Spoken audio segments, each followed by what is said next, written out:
है। अच्छा लक्ष्मीकांत महापात्र विषय आम आउ गोटे विषय पढ़ीचे से विषय कौन कौन वंदे उत्कल जननी। अच्छा वंदे उत्कल जननी जो विषय पढ़ीचे सत्य वंदे उत्कल जननी रे वंदे उत्कल जननी अर्थ कौन किए कहीपर किए कहीपर कहल आल्फा कवि उत्कल मातार ये उत्कल माता को वंदना कर वंदे ना नहीं माने एमती वंदना करुचे से बस से लक्ष्मीकांत महापात्र आ गोटे गल्पटी आम पढ़ा जोटा कि बुढ़ा संख्या है ये केमी है कि गोटे संख्यारी बुढ़ाटी अच्छी से गोटे जनक गोटे बोहू गोटे संख्याटी तैयारी कर कष्ट से संख्याटी तैयारी करके देखला बेलू जहाँ से संख्या तैयारी करके जाऊँगी देखला बेलू से कौन विधवा है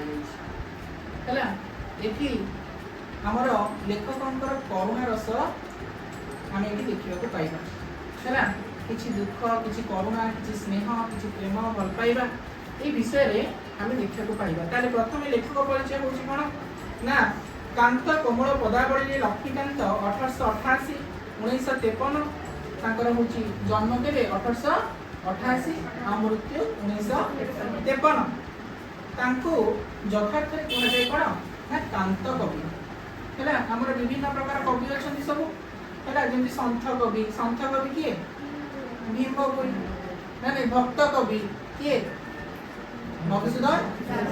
मधुसूदन राव मधुसूदन दास कौन से उत्कल गौरव ना उत्कल गौरव मधुसूदन दास भक्त कवि मधुसूदन राव सेमती आम कांत कवि कांत माने कौन पिले कांत माने सुंदर है कांत कवि लक्ष्मीकांत महापात्र व्यंग विद्रूप मध्य पाठक मन में विमल हास्य संचार करने सहित समाज संस्कार भावना तांको सृष्टिर मुख्य विभव सी कथारे गल्पर किसी व्यंग जोड़ी था व्यंग माने कौन आम गोटे जिनसा को कहवा टी क्रिटिसाइज करके थटा रहा है आम व्यंग बोली है कि लेखनी रे किसी व्यंग और समाज को संस्कार आणला भाया कथा जमीक आम समाज रे आग काल बहुत कुप्रथा थिला जमीक सतीदाह जमीक बाल्य विवाह है। तुम जानी गांधीजी केते वर्ष विवाह करते जान 13-14 वर्ष विवाह कर कौन बाल्य विवाह है। सतीदाह जदि गोटे स्त्री तार स्वामी मरी जाऊँगी सी जो जुई रे पोड़ा हम तार स्वामी सॉरी तार स्त्री पोड़ा है केते कष्टदायक केते जंत्रणादायक से व्यथा है। तो समाज को संस्कार आने क्षेत्र में आमर लक्ष्मीकांत महापात्र विभिन्न प्रकार काव्य कविता गल्प लेखा सब रही कहीं से समय आम स्वाधीनता संग्राम समय थी 1888 1953 ना कारण से कौन स्वाधीनता संग्राम चलता से समय लोक मान सचेतन करा जागृत करा नहीं कथा साहित्य काव्य कविता क्षेत्र में सिद्धि कालजयी सी आउ कौन लिखिं ना जीवन संगीत जातीय संगीत कल्लोल चटक चंद्रहास चंपू है ये सब विविध कविता विभिन्न प्रकार कविता किए लिखिं कांत कवि लक्ष्मीकांत महापात्र ता छड़ा लिखिं कौन कणा मामू उपन्यास बुढ़ा संखारी गप तांकर अम्लान सृष्टि हास्य मधुर वेदनार जीवंत रूपायन तांकर क्षुद्र गल्प छोट छोट गप जो आम पढ़ा केमती लगे से जीवंत हो उठे अति सुंदर लगे आम निज भितर आमको हजई दिए जो से गप आम पढ़ा आरंभ कर रक्तर संपर्क न थी किभली गोटे अनाबिल वात्सल्य प्रेमर महानता प्रदर्शन करते आम बापा माँ को केते भल पाए आम आम भाई भौणी मान को केते भल पाए किंतु ये गल्प आम देखा है दीज कई क्या चिन्ह ना कि दीज भितर केते भल पाइबा गढ़ी उठी है अनाबिल स्नेह गोटे बुढ़ार गोटे झील बोली भावुवा गोटे नुआ बहु प्रति है से विषयटी पढ़ा विषय ना हूँ बुढ़ा संख्या। प्राय फगुण मास शेष सरिकी उदु उदिया खरा बेले बुढ़ाटीए गाँ मझे जाऊला ताले को मास फगुण मास आम ओडिया केतरा मास अच्छी 12टी मास बैशाख ज्येष्ठ आषाढ़ श्रावण भाद्रव आश्विन कार्तिक मार्गशीर फाल्गुन चैत्र तो फगुण मास शेष फगुण मास फगुण चैत्र पर बैशाख खरा ना नहीं तो उदु उदिया खरा बेले शीत दिनिया टिके फगुण मास ना तो से समय रे बुढ़ाटी जाऊला कौटी हम गाँ रास्ता गाँ मझे जाऊला 60 वर्षर बुढ़ा है से बुढ़ाटी भारी कौन एजेड हो गला 60 वर्षर बुढ़ा दांत गुड़ाक सब पड़गला है बुढ़ा मान साधारणतः 55-60 हेल्ला बेलू गोटे गोटे सब पड़ सब पाकुआ पाकई तुम मैंने सब से ना नहीं एवं जिते टूथपेस्ट दांत घस किंतु बयसर अतिक्रांत है कि समस्त कौन दिन दिने कौन बयस बढ़िया सहित चर्म गुड़ाक टी पतरा हो ना नहीं ये स्किन गुड़ाक टी पतरा हो दांत गुड़ाक गोटे गोटे पड़ा लगे तो ठीक से भाई बुढ़ाटीर कौन दांत गुड़ाक पड़गला मुंड बाड़ तेणिकी आउ छाती बाड़ गुड़ाक पाची धोब फर फर से मुंड बाड़ तो मुंड बाड़ छाती उठी कौन केश सी कौन देखा कला देखा है बुढ़ा हो गला सी बुढ़ा मुंडरे गोटे टोकई धरी धूली आंठू जाक बुड़ी से जाऊँ ना को गाँ रास्ता जाऊँगी धूली रास्ता माटी रास्ता बुढ़ा माने धोती गोटे पिंधि गामुछा गोटे पड़ी कौन टोकई गोटे पिंधि टोकई गोटे लदी सी गाँ रास्ता चली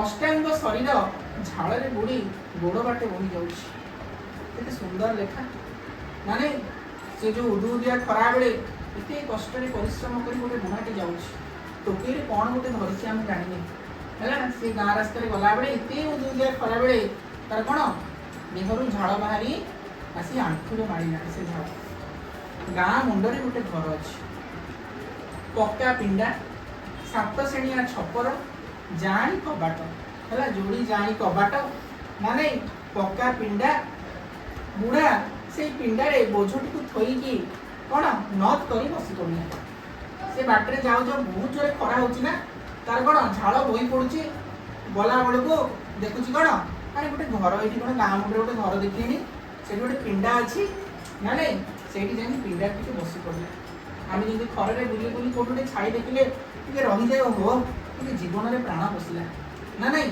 तो ठीक से भाया बुढ़ा एमती जाऊ जाऊ बाटर देखुची कौन गोटे गाँ मुंडे गोटे घर से घरे गोटे कौन अच्छी बाहर पिंडा खाए समस्त से पिंडारे बुढ़ा बसी पड़ुची आउ से जो बसला कौन लतिकी बसती ता मुंडरे मुंडरू टोकईटा आणिकी नद कर बाहर रखिदे किसी क्षण पर से घर गोटे दासी बाहरी आसला दासी बुढ़ा को चिन्हे पचारा किओ शंखारी पुओ शंखा आनीच कि तामाने एठे जानिले से बुढ़ाटी कौन गोटे शंखारी माने कौन जी शंखा बिके माने से घर गोटे दासी बाहरी आसले जमीती आम घर आगे हरेक माल जाऊँगी आम घर आगे विभिन्न प्रकार नाना रकम किए सैकल नहीं गला परिवा नहीं गला ना नहीं किए केक नहीं जाऊँगी तुम थे ताठू कि मैंने नेक्स्ट दिन आसी तुम घर आगे खाई है हर्न बजाऊ ना माँ माँ डाक ना नहीं ठीक से भाया बुढ़ा आसी जानी यही घरे आगे बसला माने मत सी डाकिए ना नहीं तो ठीक किसी समय पर किए बाहरी आसिले दासी गोटे बाहरी आसला से पचारा इो शंखारी पुओ शंखा आनीच कि बुढ़ा उत्तर देला हाँ पुणी कहला झील टोपाई पानी देबू बुढ़ा मनीष खरे तंटी सुखीगला है हमने बुढ़ाटी कौन मागुची पानी टी मागुची एत बाट बुली बुली खरे आसना नहीं तंटी को शोष हो बुढ़ार से दासी को मागुची टोपाई पानी आनबू तंटी भारी सुखीगला दासी पानी आने चलीगला किसी क्षण पर लोटाए पानी के नहीं दासी फेरी आसी बुढ़ा पाखे थोदेला दासी गला पानी नहीं आसला आ बुढ़ा पाखे थोदेला बुढ़ा ऊपर को आ कर ढकढक कर अध लोटाए पानी टेकीदेला ଏତେ ଶୋଷ ହଉଛି ନା ପୁରା ଆମ୍ ହେଲା ପରେ ଢକ ଢକ କରି ସବୁ ପିଇଦେ ହେଲା। ପାଣି ପିଇ ସାରି ବୁଢା ଚୌରସ ନିଶ୍ୱାସ ଟିକେ ମୁହଁ ବାଟେ ପକାଇ ଛାଡ଼ିଲା। ଓହୋ ଶାନ୍ତି ମିଳିଲା। ମାନେ ଝିଅ ତୋର ବଡ଼ ଧର୍ମ ହେଲା। କିଏ କହୁଛି? ବୁଢା କହୁଛି। ଯାଉ ଝିଅ ତୋର ବହୁତ ବଡ଼ ଧର୍ମ ହେଲା, ମତେ ଆଜି ପାଣି ଟିକେ ପିଇବାକୁ ଦେଲୁ, ତଣ୍ଟି ପୁରା ଶୁଖିକି ପୁରା ଆକ୍ରାନ୍ତ ମୁଁ ହେଲା।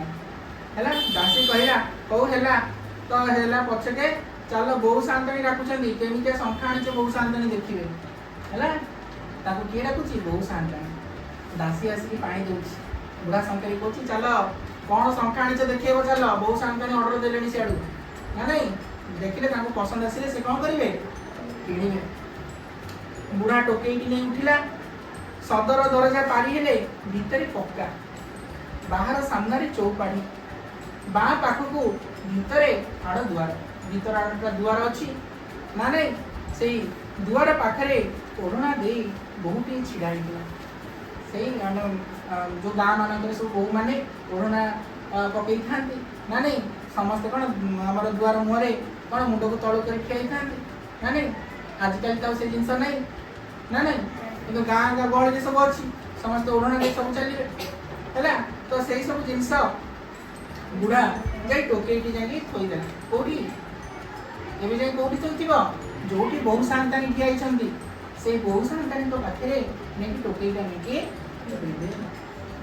ବୋହୂଟି ଧୀରେ ଦାସୀକି କହିଲା କି ଶଙ୍ଖା ଆଣିଛି ପଚାର ମ। କହିଲା କାହିଁକିନା ବୋହୂର ସେଇ ନୂଆ ବୋହୂ ନା, ତାର ସେତିକି ସାହସ ହଉନି। ବୁଢା ଶଙ୍ଖାରୀକୁ ପଚାରିବି କ'ଣ ଶଙ୍ଖା ଆଣିଛି। ସେ ଦାସୀକୁ ପଚାରୁଛି ତାକୁ କହୁନା ସେ କ'ଣ ଶଙ୍ଖା ଆଣିଛନ୍ତି ଟିକେ ଦେଖେଇବେ। ହେଲା ଦାସୀକୁ କହୁଛି। ଦାସୀଟି ଟିକେ ମୁଖୁରା। ସେ କହିଲା ଛି ତୋର ବୁଢା ମିଣିପିଟାକୁ ଏତେ ଲାଜ। କହିଲା ଏଇଟା ଗୋଟେ ବୁଢାଟାକୁ କ'ଣ ତମେ ଗୋଟେ ଲାଜ କରୁଛ? ହଁ ତମେ ଗୋଟେ ଆଉ ଗୋଟେ କାହାକୁ ଲାଜ କରିଥାନ୍ତ ଚଳିଥାନ୍ତା, ଗୋଟେ ବୁଢାଟାକୁ ତମେ ଲାଜ କରୁଛ। ବୁଢାଟାକୁ ପଚାରି ପାରୁନ କି ଶଙ୍ଖା ଆଣିଛି? କିଏ କହୁଛି? ଦାସୀ କହୁଛି। କାହାକୁ କହୁଛି? ବୋହୂ ଶାନ୍ତାଣୀକୁ କହୁଛି। ନିଜେ ଟୋକେଇ ଆସି ଦେଖୁନ। କିଏ କହୁଛି? ଦାସୀ କହୁଛି ନିଜେ ଆସି ଟୋକେଇକୁ ତମେ ତା ଟୋକେଇ ଖୋଲିକି ଦେଖିଦେଉନ, ପଚାରୁଛ କ'ଣ ବୁଢାକୁ? ହଁ କଥାଟା ମନକୁ ଆସିଲା। ବୋହୂଟି ଓଢ଼ଣା ଅଧେ ଟେକିଦେଲା। ପୁରା ପକେଇଥିଲା ଓଢ଼ଣା, ଅଧେ ଟେକିଲା। ହେଲା ଅଧେ ଟେକି ମୁରୁକି ମୁରୁକି ହସି ହସିକା ବାହାରି ଆସି ଟୋକେଇ ପାଖରେ ଛିଡ଼ା ହେଲା। ହେଲା ତାପରେ ବୋହୂଟିର ମୁହଁ ଦିଶିଗଲା। କାହାକୁ? ବୁଢାକୁ। ହେଲା ବୋହୂଟିର ମୁହଁ ଅଧା ଟେକି ଦେଇଛି ନା ଓଢ଼ଣା, ବୋହୂଟିର ମୁହଁ ଦିଶିଗଲା। ମୁହଁଟି ଚକି କାଟିଦେଲା ପରି। ହେଲା